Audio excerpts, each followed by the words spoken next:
Kadambari silks లో కళ్యాణ గమనీయం cell మార్చి 6 నుండి 19 వరకు ప్రతి 15,000 బ్రైడల్ సారీస్ కొనుగోలుపై ఒక గోల్డ్ కాయిన్.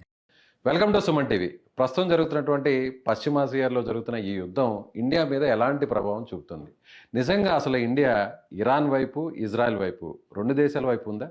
తటస్థంగా ఉండాల్సినటువంటి అవసరం మనకు ఎంత ఉంది? నిజంగా ట్రంప్ చేస్తున్నటువంటి ఈ యుద్ధం వల్ల ఎవరికి ఉపయోగం, ఎవరికి నష్టం? దీని గురించి మాట్లాడదాం. మనతో పాటు ఉన్నారు రాజకీయ విశ్లేషకులు డాక్టర్ సిఎల్ వెంకటరావు. సార్ నమస్తే.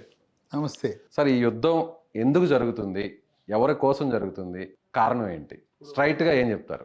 అమెరికా వాళ్ళు అసలు ముందు నుంచి కూడా మనకి తెలిసి మనకు స్వాతంత్రం వచ్చినప్పటి నుంచి 75 ఏళ్ళు దాటింది స్వాతంత్రం వచ్చి. వాళ్ళ యొక్క మనస్తత్వం చూస్తే ప్రపంచంలో ఏదో రెండు దేశాల మధ్య తగాదా పెడతారు. తగాదా పెట్టడం, వాళ్ళు బతికేది ఏంటంటే ఆయుధ కర్మాగారాలు పెట్టుకున్నారు. వాళ్ళు అమ్ముకోవాలి, అవి అమ్ముకోవాలి. మనకి పాకిస్తాన్కి పెడతాడు, పాకిస్తాన్ ఆడికి ఆడు అమ్ముతాడు, అమ్మాలి. మొత్తం అక్కడ తయారు చేసినవన్నీ తెచ్చి అమ్మేస్తాడు. ఈ ఆయుధాలు అమ్ముకోకపోతే అడుక్కు తింటుంది అమెరికా. ఈ ఆయుధాలు అమ్ముకుని ఎవడు అమ్మడు, ఎవడు చేయడు. మనకేమో ఆయన అమెరికా వాడు ఆయనకి అమ్ముతుంటే రష్యా వాడు మనకు అమ్మేవాడు. ఇది వ్యవహారం.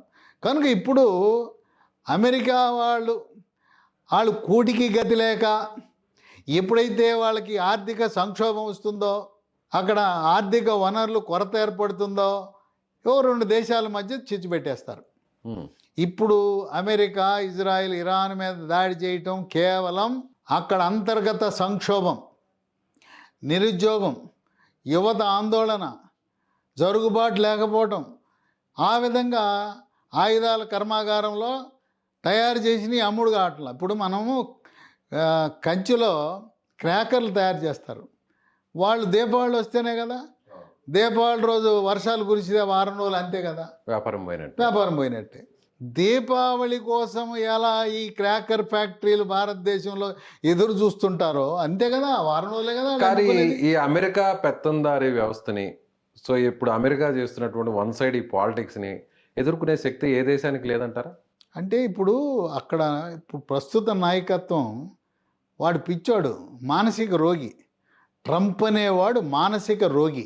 కనుక పిచ్చోడితో ఎవరైనా మనం పెట్టుకుంటామో, రోడ్డు మీద పిచ్చోడు వెళ్తుంటాడు, ఆడేదో పిచ్చివాగుడు వాగుతుంటాడు. ఆ పిచ్చోడు గుడ్డలేసుకోడు, వాడు కొన్నిసార్లు నగ్నంగానే తిరుగుతుంటాడు. ఎట్లాగే ఈ ట్రంప్ అనేవాడికి పూర్తిగా పతాక స్థాయిలో పిచ్చెక్కేసింది. ఆ పిచ్చివాడు నిర్ణయాలు తీసుకుంటున్నాడు. ఆడి నిర్ణయాల వల్లనే యుద్ధం వచ్చింది. పైగా మనము ఎగుమతుల మీద వాడు ఇంత సుంకం విధించాడే. ఒక్క మాట చెప్పనా, మనము ఆత్మాభిమానము, ఆత్మగౌరవంతో మన భారతదేశం నుంచి డాక్టర్లు మీరు జన్మభూమిని గుర్తు చేసుకుని వాళ్ళందరూ చెప్పబెట్టకుండా విమానాలు ఎక్కండి, అమెరికా నుంచి ఎక్కండి, ఒక్కడు బతికుంటే అప్పుడు చూద్దాం. మొత్తం ప్రైవేట్ హాస్పిటల్, గవర్నమెంట్ హాస్పిటల్ అన్నీ మూతపడిపోతాయి. ఇవాళ అమెరికా బతుకుతుందంటే భారతదేశము, పాకిస్తాను, ఈ దేశాల నుంచి వెళ్ళిన డాక్టర్ల వల్లనే అక్కడ ఉంది తప్పని ఏం లేదు. మందులు కూడా మన దగ్గర నుంచే, మందులు మనం ఇక్కడ వాళ్ళ ముఖానికి వాళ్ళు మందులు కూడా తయారు చేస్తారా? మనం భారతదేశం, అది ముఖ్యంగా హైదరాబాద్ హబ్గా. ఇప్పుడు హైదరాబాద్ అలా విశాఖపట్నానికి కూడా ఫార్మా సిటీ వచ్చింది. ఏదైనా ఇవాళ ఫార్మా కానీ వాళ్ళకి ప్రపంచ దేశాలకి చేపలు, రొయ్యలు అందించేది ఎవరు? మనమే. ఈ వీళ్ళ మీద కూడా దెబ్బేశాడు ఆ ట్రంప్, వాడు మానసిక రోగి. చక్కగా ఆంధ్రప్రదేశ్ నుంచి శ్రీకాకుళం నుంచి నెల్లూరు వరకు ఉన్న ఆ తీర ప్రాంతంలో అనేకమైన రొయ్యల చెరువులు రైతులు వాటిని విశాఖపట్నం కేంద్రంగా అక్కడ శుద్ధి చేసి ఎగుమతులు చేసేవారు. అవి ఎక్కువగా అమెరికాకి, యూరప్కి, గల్ఫ్ దేశాలకు వెళ్తాయి. అమెరికాకి వెళ్ళే దాని మీద 50% సుంకం విధించాడు. దానివల్ల ప్రభావం ఎవరి మీద పడింది? మన రైతుల మీద, ఆక్వా రైతుల మీద పడింది. నేను వెళ్ళి మాట్లాడాను విశాఖపట్నం నుండి ఆ రొయ్యల పరిశ్రమలు శుద్ధి చేసే వాళ్ళతో, ఎక్స్పోర్టర్స్తో మాట్లాడితే నేను చెప్పాను, మన మోడీ గారు, జయశంకర్ గారు దౌత్యంతో 50% మూడో వంతుకు తగ్గించే ప్రయత్నం జరుగుతుందని ముందే చెప్పాను వాళ్ళకి. చెప్పిన బడ్జెట్ ప్రారంభంగానే వెంటనే మన దౌత్య చర్యల వల్ల 50% ఉన్న సుంకమని దిగుమతి సుంకాన్ని 18% తగ్గించారు. ఆ విధంగా మనము మూడవ కన్ను తెరిస్తే భారతదేశంలో సైంటిస్టులే కదండి అక్కడ ఏముంది వాళ్ళకి సాఫ్ట్వేరు కానీ మొత్తం. కానీ అమెరికాను చూస్తే ఎందుకు భయపడుతున్నారు అందరూ? ఇదే ట్రంప్ను చూస్తే సో ఆపరేషన్ సింధూర్ తర్వాత కూడా ట్రంప్ ఎలాంటి పోస్ట్ చేశాడో, ఏ విధంగా కూడా రోజుకొక పోస్టు, రోజుకొక మాట తీసుకొని డైవర్ట్ అవ్వడం ఇవన్నీ చూసాం. సో మౌనంగా ఉన్నాం మనం. ఎందుకు మనం అంత ఆలోచిస్తున్నాం? మనం ఎందుకు వెనక్కి? శాంతి మంత్రం జపిస్తుంటాం భారతదేశంలో. ఇంకోటి ఏంటంటే పెంట మీద రాయేస్తే భోగమే చెందుతుంది. కానీ ఇప్పుడు ఇబ్బంది పడుతుంది మనమే కదా సార్. ఇబ్బంది మనకి ఏమి ఇప్పుడు ఇబ్బంది లేదు. సామాన్యులు అందరూ కూడా ఏ ఇబ్బంది ఇబ్బంది పడుతున్నారు. లేదు. ఏ ఇబ్బంది మీరే లేదు. అన్నారు ఎక్స్పోర్ట్స్ అన్ని కూడా ఆగిపోయాయి, ఇప్పుడు దారికి ఇంపోర్ట్స్ వచ్చాడుగా. ఆగిపోయాయి, దారికి సో వచ్చాడు. ఎల్పిజి కొరత వచ్చింది. ఇవన్నీ దారికి వచ్చాడు ఇప్పుడు. ఇంకోటి ఏంటంటే మనకు శాశ్వత సభ్యత్వం లభించింది ఇవాళ ఎక్కడ ఐక్యరాజ్య సమితిలో ఐక్యరాజ్య సమితిలో. అది ఇంకా పూర్తి కాలేదు కదా ఆ ప్రక్రియ. అయిపోతుంది అది. Hmm. తర్వాత రాబోయే కాలంలో మనం ఇప్పుడు అమెరికా సపోర్ట్ చేస్తుంది అంటారా మనకి? చేస్తుంది, తప్పకుండా చేస్తుంది. ఈడు ఎంతకాలం ఉంటాడు? ఇప్పుడు వాడిని ఇప్పుడు ఎట్టుందండి పరిస్థితి, వాడి మీద ఆ దేశంలో వాళ్ళు దాడులు చేస్తున్నారు. నిన్నగాక మొన్న ఇంటి మీద దాడులు చేశారు, తుపాకు కాల్పులు, ఆ రకంగా అంతర్గత సంక్షోభం. మనము భారతీయులు వాడిని అసహించుకోవడం కాదు, సొంత దేశ పౌరులు ఇరు పార్టీలు వాళ్ళు సొంత పార్టీ వాళ్ళే ఆయన తిడుతున్నారు. ఎందుకు శనిగాడరా ఎక్కింది, ఈడు ఎప్పుడు పోతాడరా, ఎప్పుడు పోతాడు, దేవుడు ఎప్పుడు తీసుకుపోతాడరా అని చూస్తున్నారు. ట్రంప్ గారిని దేవుడు తీసుకుపోవాలని చూస్తున్నారు. ఆ శుభతరుణం కోసం వాళ్ళు వేచి చూస్తున్నారు. అమెరికా పౌరులు మన భారతదేశం పట్ల ఈ ట్రంప్ గాడు ప్రదర్శిస్తున్న వైఖరికి తీవ్రంగా నిరసన వ్యక్తం చేస్తున్నారు అక్కడ అన్ని పార్టీలు వాళ్ళు. మనం ఇప్పుడు తటస్థంగా ఉన్నాం అంటున్నాం. ఇరాన్ మనకి మిత్రుడిగా ఉన్నటువంటి దేశం. ఇజ్రాయెల్ గురించి ప్రత్యేకంగా చెప్పాల్సిన అవసరం లేదు. ఎప్పటి నుంచో మనం దశాబ్దాలుగా మన మిత్ర దేశంగా మనకు వెపన్స్ ఇవ్వడం కానీ టెక్నాలజీ ఇవ్వడంలో ముందుంది ఇజ్రాయెల్. సో ఇప్పుడు మన పాత్ర ఏంటి? ఇప్పుడు ఇజ్రాయెల్ టెక్నాలజీని దీనికి కనీసం మనం చంద్రబాబు నాయుడు గారు సేద్య విధానం ఇజ్రాయెల్ టెక్నాలజీ బిందు సేద్యము అతి తక్కువ నీటితో వినియోగం అనేది వ్యవసాయం ఈ రోజున 2 తెలుగు రాష్ట్రాల్లో అమల్లో ఉంది. తర్వాత ఇరాన్ గురించి నేను చెప్పాలి. 1970 దశకంలో ఇరాన్ని పరిపాలించిన రాజు షా పూర్తిగా ఆధునీకరణ చేశాడు. షా భారతదేశంతోనూ అమెరికాతో ఉండి మరో అమెరికాలా తీర్చిదిద్దాడు. ఆయన 10 ఏళ్ళు పరిపాలించాడు. భారతదేశం నుంచి అనేక వేల మంది డాక్టర్లు అక్కడ స్థిరపడి 10 సంవత్సరాల పాటు సేవలను అందించి మళ్ళీ తిరిగి వెనక్కి వచ్చారు ఇరాన్లో. ఇవాళ ఇరాన్లో ఉన్న డాక్టర్లు వెనక్కి వచ్చేసారు. ఎప్పుడైతే ఫండమెంటలిజం వచ్చిందో, ఉగ్రవాదము, తీవ్రవాదము, మతతత్వ ఛాందసవాదం వచ్చిందో, అంటే ఖమేనీ వచ్చిన తర్వాత అంతే. కొమిని వచ్చినాకే అసలు మహిళల మీద నియంత్రణ పెడతా. నీకు బుద్ధి ఉందా, జ్ఞానం ఉందా? ఇప్పుడు భూగోళంలో సగము భాగము మహిళలది. వాళ్ళని చేతులు కట్టేసి కాళ్ళు కట్టేసి నువ్వు బయటికి వెళ్ళొద్దు, బురకాయించుకుని ఇంట్లో కూర్చో, బయట పరాయి మగవాడితో మాట్లాడద్దని చేయటం అనేది పూర్తిగా మానవ హక్కులకు ఉల్లంఘన జరిగింది. కనుక మనం ఎప్పుడు కూడా భారతదేశం ఇరాన్ పౌరులకు మనకు మంచి. ఇప్పుడు మనకి పర్షియా అంటారు, పర్షియన్స్ అనేది పార్సీలు అంటారు కదా, వాళ్ళు ఎక్కడి నుంచి వచ్చారు? ఇరానే కదా. ఇప్పుడు మనకి హైదరాబాద్ నగరంలో పాత బస్తీలో ఉన్నారు. ఒకప్పుడు పూర్వీకులు ఇరాన్ నుంచే వచ్చారు. ఇరానీ చాయ్ ఫేమస్ కదా. మరి ఇరానీ చాయ్ అంటేనే ఇరానీ చాయ్ అంటారు. కనుక ఇరాన్కి మనకు కెమిస్ట్రీ ఉంది. ఇప్పుడు తెలంగాణ ఆంధ్ర మనం విడిపోయినా రక్తం ఒకటే కదా, అన్నదమ్ములమే కదా, కొట్టుకుంటాం మనం. కనుక ఆంధ్ర తెలంగాణ మనం ఒకటే. అన్న అక్కడ, తమ్ముడు ఇక్కడ, అక్క ఇక్కడ, చెల్లెలు ఇక్కడ, ఏంటిది? కనుక ఇరాన్కి మనకి కెమిస్ట్రీ, మన రక్త సంబంధం.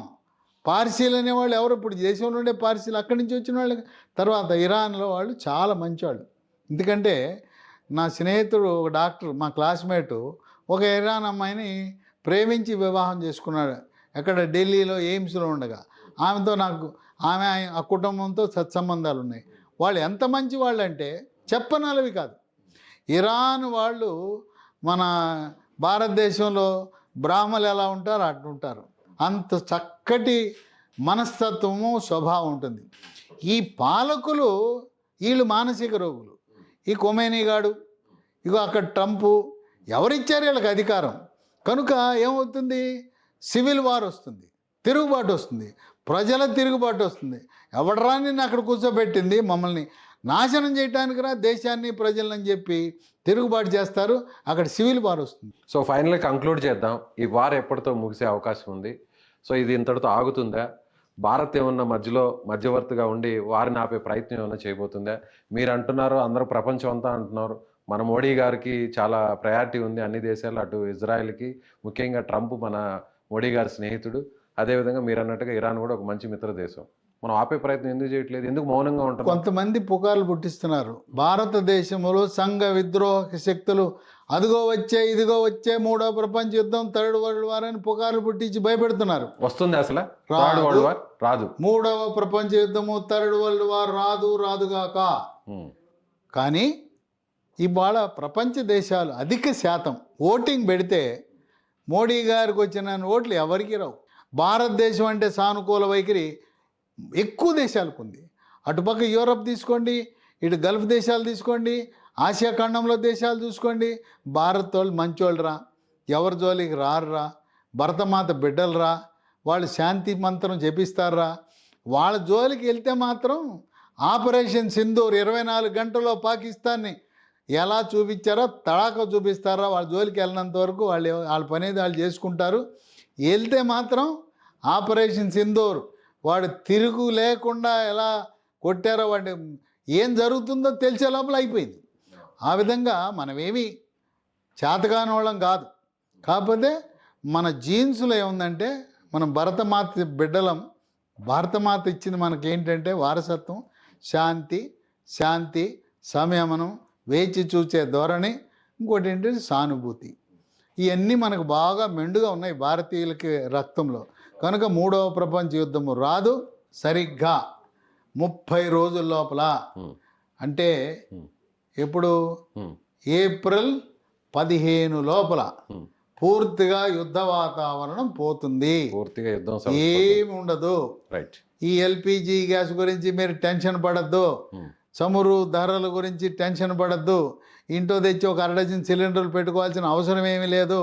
నేను ముఖ్యమంత్రి చంద్రబాబు నాయుడికి, రేవంత్ రెడ్డికి, మీరు ప్రత్యేక పోలీస్ అధికారులు ఉన్నారు, రేవంత్ రెడ్డికి చెప్తున్నా, ఇప్పుడు హైడ్రా అన్నావు కదా రంగనాథ్ని, కాసేపు ఆయన్ని హైడ్రా వదిలేసి పడుకోబోయే సిలిండర్లను పెట్టండి, ఆయన చేయగలడు.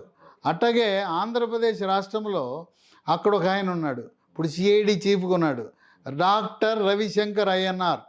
ఆయన వదలండి, 3 రోజుల్లో లైన్లోకి తేపోతే అప్పుడు అడగండి. ఆయన డ్రగ్స్ అధికారిగా ఉండి ఆయన తడాకా ఏంటో చూపించాడు, కొడా జులిపించాడు. డాక్టర్ రవిశంకర్ అయ్యన్నార్ని ఆంధ్రప్రదేశ్లో, ఇక్కడ హైడ్రా రంగనాథ్ తెలంగాణలో వదలండి, వాళ్ళ టీమును పంపించండి. గింగిరాలు తిరుగుతూ ఈ డీలర్లు కాళ్ళబేరానికి రాకపోతే అడగండి. మొత్తం అసలు కొరత అంతా కృత్రిమంగా సృష్టించిందే. Right sir, thank you sir, thank you so much.